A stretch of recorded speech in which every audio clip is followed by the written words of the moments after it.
Hi friends, how are you? So in the last class we have studied about the taxonomical categories and the hierarchy.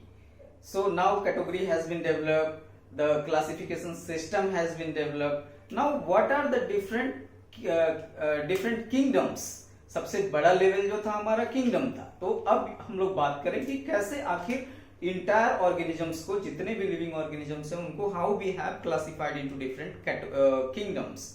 तो उसके लिए क्या criteria लिया गया, कौन कौन से साइंटिस्ट का क्या योगदान रहा, तो हम लोग उसका एक आउटलाइन देख लें. आज के डेट में जो 5 किंगडम सिस्टम ऑफ क्लासिफिकेशन है, this is the most acceptable system of classification. लेकिन एक दिन में 5 किंगडम डेवलप नहीं हुए थे. आइए देखते हैं हम लोग कि how this evolutionary that development happened. तो सबसे पहले Carolus Linnaeus was the scientist who is also known as the father of taxonomy. He has taken the pain to classify the different organism into 2 broader category. तो सबसे पहला जो 2 category था, उन्होंने Linnaeus साहब ने क्या किया, इन्होंने 2 किंगडम सिस्टम क्लासिफिकेशन दिया और इन्होंने पूरे इंटायर ऑर्गेनिजम्स को प्लांटी और एनिमेलिया में डिवाइड किया. PLANTAE, Plantae that is plants and animalia. अब यहां पे देखिए तो प्लांट्स और एनिमल्स को उन्होंने क्लासिफाई तो कर दिया. कैसे क्लासिफाई किया गया भाई? तो वो खाते क्या है, उनका मोड ऑफ न्यूट्रिशन क्या है, दिखने में कैसे हैं, मॉर्फोलॉजी उनका कैसा है, हैबिटेट कैसा है.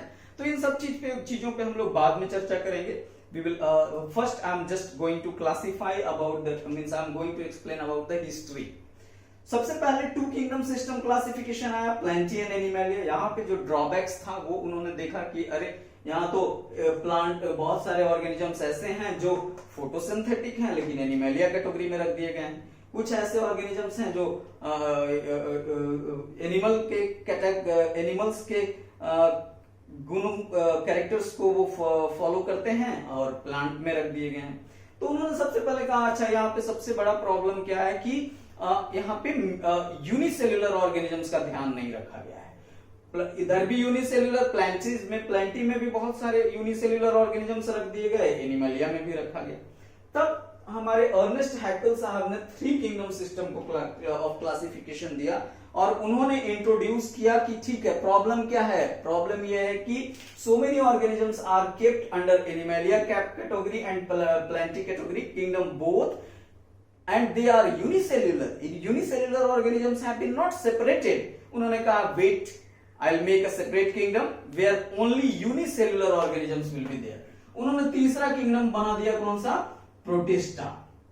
उन्होंने कहा ठीक है भाई, चलो प्रोटिस्टा एक दे देते हैं. प्रॉब्लम क्या था प्लांट और एनिमल्स में? यूनिसेल्युलर और मल्टीसेल्युलर्स को एक अलग अलग नहीं किया गया था. उस समय तक चूंकि इलेक्ट्रॉन माइक्रोस्कोप का डिस्कवरी नहीं हुआ था, इन्वेंशन नहीं हुआ था, बहुत ज्यादा हम लोगों के पास मशीन सोफिस्टिकेटेड नहीं था, तो लोग सब यूकैरियोटिक और प्रोकैरियोटिक पे बहुत ज्यादा ध्यान नहीं दे पाए. बाद में जब और डेवलपमेंट हुआ, उन्होंने देखा कि अरे कोपलैंड साहब ने देखा अरे here you have that Plantae separated, Animalia separated, unicellular organisms are also separated. लेकिन इन यूनिसेल्युलर ऑर्गेनिजम्स में ऐसे कुछ हैं जो प्रोकैरियोटिक और यूकैरियोटिक बोथ को आपने एक साथ रख दिया है. How it can be possible? So prokaryotic and eukaryotics को सेपरेट करने के लिए जो 4th किंगडम इंट्रोड्यूस किया गया उसको हम लोग बोले फंजाई, मोनेरा. अब यहाँ पे कौन कौन से ऑर्गेनिजम्स आ गए? सारे के सारे यूनिसेल्युलर ऑर्गेनिज्म और जो कैसे थे, जो प्रोकैरियोटिक थे. I will make a separate chart for that. पहले हम लोग सिर्फ ये देख लें कि आखिर डेवलपमेंट हुआ कैसे. अब मोनेरा का प्रॉब्लम सॉल्व हो गया. Here both were multicellular. यहाँ प्रॉब्लम वाज देयर कि unicellular organisms were kept along with the Plantae as well as Animalia.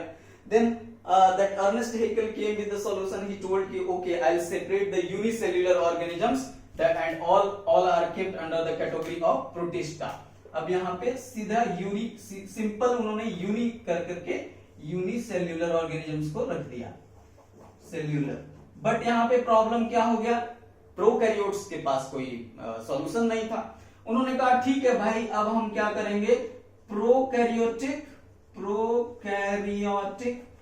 और यूनिसेल्युलर को एक साथ कर देते हैं. अब हैप्पी सबने कहा ठीक है भाई, चलो 4 kingdom system of classification is acceptable. Cellular. अब यहाँ पे एक समस्या ये आया कि एक पर्टिकुलर ग्रुप था जो प्लांट्स के साथ रखा गया था, वो फंजाई। और फंजाई के साथ प्रॉब्लम क्या था, ये सारे के सारे कैसे थे, हेट्रोट्रॉफिक इन नेचर थे, और प्लांटी हमारा ऑटोट्रॉफिक इन नेचर था। ये फोटोसिंथेसिस कर सकता था, लेकिन ये फोटोसिंथेसिस नहीं कर सकता था। एनिमल्स की कैटेगरी में इसलिए भी नहीं रख सकते थे क्योंकि ये इसके पास सेल वॉल होता था और एनिमल्स के पास सेल वॉल नहीं होता है। अब ये बड़ा समस्या क्रिएट किया, तो विटेकर साहब ने उसके बाद एक नेक्स्ट किंगडम इंट्रोड्यूस कर दिया, जो कि हमारा कहलाया क्या, fungi, the fifth kingdom which was introduced by the Whittaker. Now the fifth kingdom is fungi. अब देखिए, इस तरह से हमारा जो इंट्रोड्यूस किया गया विटेकर, आर विटेकर के द्वारा, वो रुडोल्फ आर विटेकर के द्वारा, दैट वाज द फंजाई। अब हमारा लगभग सॉल्यूशन निकल गया कि कोई भी प्रॉब्लम यहाँ पे नहीं है। क्या प्रॉब्लम था भाई? सबसे पहले उन्होंने स्टार्ट किया प्लांटी से। भाई plant and animals both are multicellular, that Ernest Haeckel has given the solution. Okay, separate the unicellular organism. Here problem was what? Unicellular and multicellular kept, unicellular prokaryotic and unicellular eukaryotic both kept together. So Monera was introduced and it is exclusively for prokaryotic and unicellular organisms. Fungi was after that fungi was introduced which contain the eukaryotic multicellular non-photosynthetic organism cell wall containing. अब यहाँ हमारा solution निकल गया। तो 5 kingdom system of classification का development इसी तरह से हुआ। हम लोग अब इसको थोड़ा डिटेल में देखेंगे नेक्स्ट क्लास में। तो नेक्स्ट क्लास में हम लोग देखते हैं कि कौन से 5 किंगडम सिस्टम ऑफ क्लासिफिकेशन कैसे दिया गया, उनका बेसिस ऑफ क्लासिफिकेशन क्या था।